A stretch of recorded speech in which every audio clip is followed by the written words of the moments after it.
நேயர்கள் அனைவருக்கும் என்னுடைய அன்பான வணக்கங்கள். நட்பின் ஆழமும் உதித்த காவிய ராகமும் சுமை தாங்கி படத்து மனிதன் என்பவன் தெய்வமாகலாம் பின்னணி. அதை பற்றித்தான் நாம் இந்த வீடியோவில் பார்க்க போகிறோம். வீடியோவை முழுமையாக பாருங்கள்.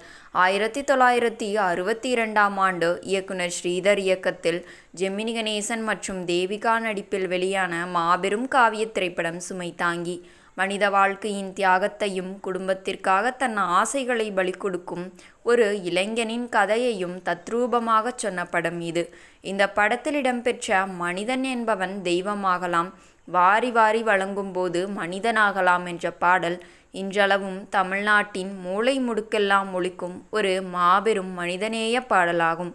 படத்தின் கதையின்படி நாயகன் ஜெமினி கணேசன் தான் சந்திக்கும் துன்பங்களையெல்லாம் தாங்கிக் கொண்டு பிறருக்கு உதவி செய்யும் ஒரு தியாகியாக வாழ்கிறான். அவனது அந்த உன்னதமான குணத்தை போற்றும் வகையில் ஒரு பாடல் தேவைப்பட்டது. இயக்குனர் ஸ்ரீதர், எம்.எஸ். விஸ்வநாதன் மற்றும் கண்ணதாசன் மூவரும் அமர்ந்து விவாதித்தனர். கண்ணதாசன் அப்போது தன் சொந்த வாழ்க்கையில் எத்தனையோ பேருக்கு வாரி வாரி வழங்கி நிதி நெருக்கடியில் இருந்தார். ஆனால் பிறருக்கு கொடுப்பதில் இருக்கும் நிம்மதியை அவர் தன் சொந்த அனுபவத்திலேயே உணர்ந்திருந்தார். எம்.எஸ். விஸ்வநாதன் ஒரு அமைதியான ஆன்மீக உணர்வை கொடுக்கும் மெட்டை ஹார்மோனியத்தில் வாசித்து காட்டினார். டியூனை கேட்ட கண்ணதாசன் தன் கையில் இருந்த பேனாவை பிடித்து கொண்டு எழுதத் தொடங்கினார். அப்படியே பாடல் வரிகள் தேனாக கொட்டின. மனிதன் என்பவன் தெய்வமாகலாம், வாரி வாரி வழங்கும் மனிதனாகலாம் என்ற முதல் வரியை எழுதினார். தொடர்ந்து, வழங்குவது மனித குலத்தின் கடமையடா, அதை மறப்பதுதான் மனிதனின் மடமையடா என்று மனிதநேயத்தின் உச்சத்தை சுட்டிக்காட்டும் வரிகளை வடித்து தந்தார். பாடலின் வரிகளை கேட்டு இசையமைப்பாளர் எம்.எஸ். விஸ்வநாதனும் இயக்குனர் ஸ்ரீதரும் மெய்சிலிர்த்து போயினர்.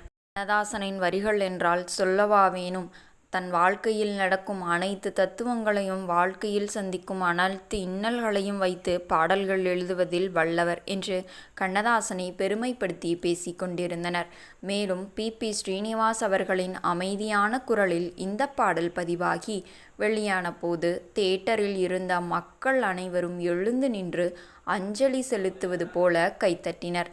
தன்னுடைய சொந்த தாராள குணத்தையும் மனிதநேயத்தையும் தன் வரிகளின் வழியே தமிழ் மக்களுக்கு காவியமாக கொடுத்த கண்ணதாசனின் அந்த அசாத்திய கவித்திறனும் எம்.எஸ்.வியின் மெல்லிசையும் இணைந்து உருவாக்கிய இந்த பாடல் என்றும் அழியாத வரலாற்று பொக்கிஷமாகும். நேயர்களே, இந்த வீடியோ பிடித்திருந்தால் வீடியோவிற்கு ஒரு லைக் கொடுத்துவிட்டு நமது சேனலையும் சப்ஸ்கிரைப் செய்து கொள்ளுங்கள். உங்கள் ஆதரவுதான் எங்களின் மிகப்பெரிய பலம். மீண்டும் நாளை சந்திப்போம். நன்றி, வணக்கம்.